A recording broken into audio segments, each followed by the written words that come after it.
Hi, I'm just going to quickly show you how I make fermented tea or kombucha.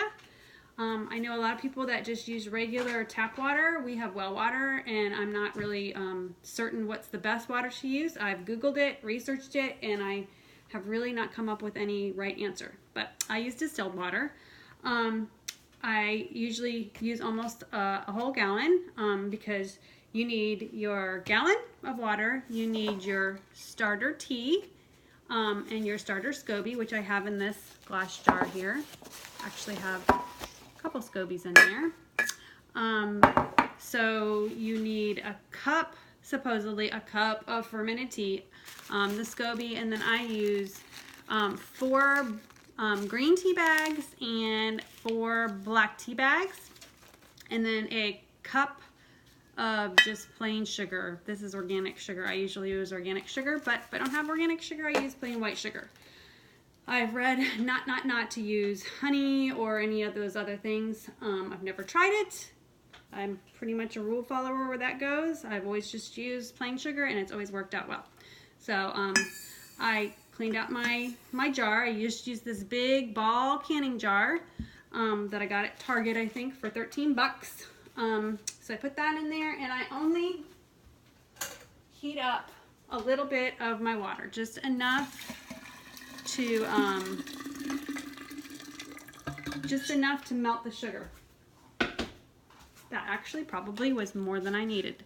I pour the hot water in there, and I just kind of swirl it around to dissolve the sugar in there, and then I drop my tea bags in. And honestly, I've never really timed how long I brew my tea. I go off, I do whatever else I have to do, and then I go, hey, I have tea brewing. And then I come and I fish my tea bags out.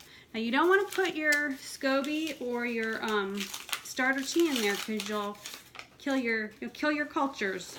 It's just too hot.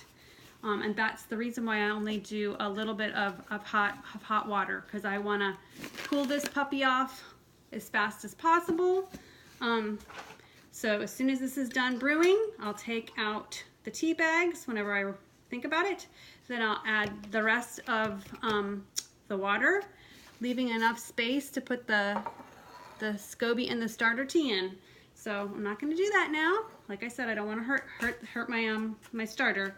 So the only other really important thing to tell you is to make sure you put on some type of cheesecloth, or I always use paper towels, to keep any bugs or little microscopic things from wanting to get into that sweet tea. So again, this is basically it.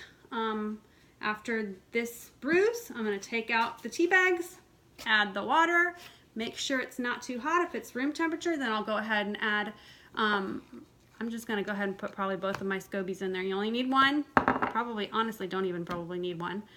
The starter tea is probably enough, but go ahead, put the SCOBY in there, put the starter tea in there, and put the paper towel on the top, and make sure, if you're like me, I get really busy and I forget how long this has been sitting. So I usually write the date with a Sharpie on the corner here on the paper towel, so I know how long it's been in there.